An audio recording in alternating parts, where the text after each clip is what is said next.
तीसरी बार में तो सेटल हो जाएगा। 5 शादियाँ, उसको शायद मर्दों में इंटरेस्ट ही नहीं है। 5वीं भी नहीं चली है, नहीं चली ना, तो वही बोल रही तो हूँ। दोबारा अभी रूमर्स भी चल रहे हैं कि नया हीरो को मिलो, मेरा नया हीरो एयरपोर्ट में मिलो, तो 6 की प्लानिंग ऑलरेडी भी चल रही वो है। इसलिए I am telling you Adil, मुझे लगता नहीं कि जेन्युइनली उसको मर्दों में इंटरेस्ट है, क्योंकि उसने जिस तरह की बातें मेरे को लेकर कही ना, मुझे कभी कभी लगता है कि she has some kind of, मुझे लगता है कि Rakhi has some kind of psychological problem, उसकी कोई विशफुल थिंकिंग है। उसने ना मेरे बारे में बहुत अजीब चीज़ें, सिर्फ पैसे लेने की, उसको सिर्फ एक ही चीज़ की आदत है, पैसे पैसे पैसे। हाँ पाँच पैसे शादी भी। की प्रूफ है क्या कुछ, मतलब जिस तरह से 5 शादी की बात करते हैं तो उसके बारे में कुछ? सोहेल भाई, तो मुझे एक बात बोलिए आप, तो गूगल में क्यों लिखा है कि 5 शादियां हुई है? देखो एविडेंस, देखो एक सेकंड, अच्छा एक काम करो, वो छोड़ दीजिए, यूट्यूब पर ही है, पांचों की पांचों शादियों के प्रूफ यूट्यूब चलो पर मिल जाएंगे। एक बात करते हैं हम। मैं आपसे पर्सनली बात करना चाहूंगा, बिकॉज बहुत टाइम से मैं आपको वेट कर रहा था। आप मुझे एक बात बोलिए, आप एविडेंस की बात पूछ रहे हो, मैं डेफिनेटली आपको दूंगा। चलो मैं आपको एक एविडेंस जो दिया हूँ ना रिसेंटली रितेश का, उसका जवाब क्या दिया राखी ने? राखी ने कहा कि वो मेरा दोस्त था, पिक्चर की शूटिंग चल रही थी, पिक्चर बंद हो गई, करेक्ट? मैंने ऑडियो सुना है जो रितेश की उसकी प्लानिंग हुई है 2 घंटे पहले, अगर आपके पास नहीं है तो मैं दोबारा आपको सुना दूंगा, करेक्ट? जो उन्होंने कहा था, रितेश तुम फंस जाओगे, तुम्हारी बीवी के साथ पंगे हो जाएंगे, तुमको कभी भी नहीं मानना है कि हमारी शादी, इसका आप क्या जवाब दोगे? नहीं, मैं तो आपसे पूछ रहा हूँ कि तो प्रूफ के हिसाब से, अच्छा। तो यूट्यूब पर जो गूगल पे रहता है उसको हम नहीं मान सकते, तो लीगलाइज डॉक्यूमेंट के हिसाब से हम just asking- मैं आपको लीगलाइज डॉक्यूमेंट्स मिनिमम 3 शादी के दूंगा, मैं 3 के तो आपको लीगलाइज प्रॉपर डॉक्यूमेंट सर्टिफिकेट शादी के जो खड़ी है साथ में, ये तो मैं दूंगा। कल मैंने एक दिया भी था, दोबारा मैं आपको दूंगा। एक बात बताऊं, वो बहुत झोलझाल पार्टी है, उसके सारे काम ही झोल है। क्योंकि हम वहाँ पर कभी जैसे लोगों का कमेंट ऐसे आते हैं कि हम उस तरफ सुनते हैं तो हमको लगता है राखी अच्छा, के लिए- अभी जो राखी ने एयरपोर्ट में इंट्रोड्यूस किया था, रिसेंट नहीं झूठ की बात करते, मीट माय न्यू हीरो, तो वो क्या था? वो बुर्का पहन के घूम रही थी, अबाया में थी, वो तो मक्का मदीने से आई थी, अबाया कहाँ गया? अभी लड़का नया इंट्रोड्यूस हो रहा है, हक चल रहे हैं एयरपोर्ट में, उसका क्या हुआ? वो डिफ्लेक्ट कर रही है, वो डिफ्लेक्ट कर रही है मैटर को, because what you are again getting involve in that, उसके ड्रामे में। राखी 20 सालों में आपने उसको समझा नहीं आप लोगों ने, वो झूठ बोलती है, झूठ पे झूठ। अच्छा, मैं एक झूठ तो यही पकड़ के करती हूँ। 2020 में उसने कोई लाइव यूट्यूब वीडियो वगैरह कुछ बनाया था लॉकडाउन के टाइम पे, जब उसने खुद अपने मुंह से बोला था कि उसके पास ग्रोसरी लिए, क्योंकि रितेश ने लॉकडाउन के टाइम पे मुझे राशन के पैसे भेजे, तो जिसके पास राशन के पैसे नहीं थे लॉकडाउन के टाइम पे, उसको कौन लूट सकता है? राशन के पैसे नहीं होना मतलब आप इतने गरीब हो कि आपके पास खाने के पैसे नहीं है। और ये राखी के शब्द हैं, ये हमारे शब्द हमारे शब्द नहीं है। तो या फिर तो आप तब झूठ बोल रहे थे या अब झूठ बोल रहे हो।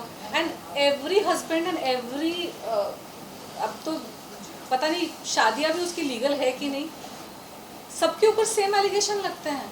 She has always been putting allegations on people, वो चढ़ जाती है सांड के जैसे, और बहुत सारे या लिटरली। एंड सामने वाले को समझ ही नहीं आता है कि लड़े कि नहीं लड़े। मेरे प्रोफेशनल, मेरे पर्सनल, मतलब उसने धज्जियाँ उड़ा दी, क्या कुछ नहीं बोला मेरे बारे में।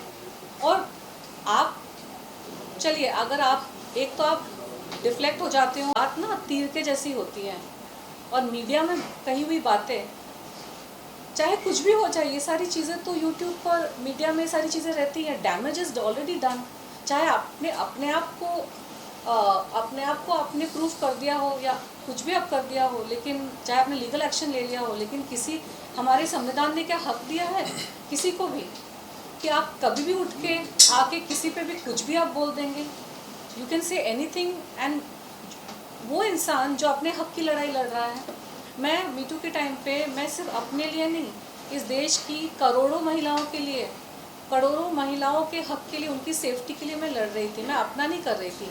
राखी सावंत ने खुद इंटरव्यूज़ में कहा है, खुद उसने इंटरव्यूज़ कॉफ़ी विद करण या किसी इंटरव्यू में उसने कास्टिंग काउच के बारे में उसने एडमिट किया है कि उसने ये सारी चीज़ें करी हैं, ठीक है, तो सबको पता है।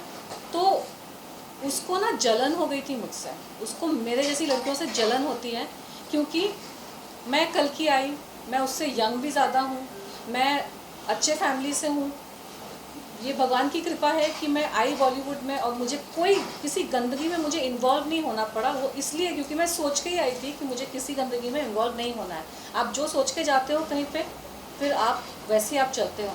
राखी सावंत सोच के आई थी कि हाँ इंडस्ट्री तो ऐसी ही है, इंडस्ट्री में ऐसे ही करना पड़ता है। 2018 में और मी टू मूवमेंट के टाइम पे भी राखी ने जो इंटरव्यूज़ दिए थे, क्या बोला था उसने, उसके बॉडी पे, तनुश्री के बॉडी पे डायमंड्स जड़े हैं क्या, कि कोई उसको टच नहीं कर सकता। भाई अगर मेरी बात हुई है आइटम सॉन्ग की, नॉट रोमांटिक सॉन्ग की, अगर आइटम सॉन्ग की बात हुई है, मी प्लस बैकअप डांसर्स, उसका अगर काम ही नहीं है तो क्यों मुझे छेड़ रहा है, मैं क्यों उसको एक्सेप्ट करूँ। आज मैं एक आदमी को छेड़ने के लिए अलाउ करूँगी, कल को सबके सब छेड़ेंगे ना, सबको लगेगा ये तो फ्रीली अवेलेबल है।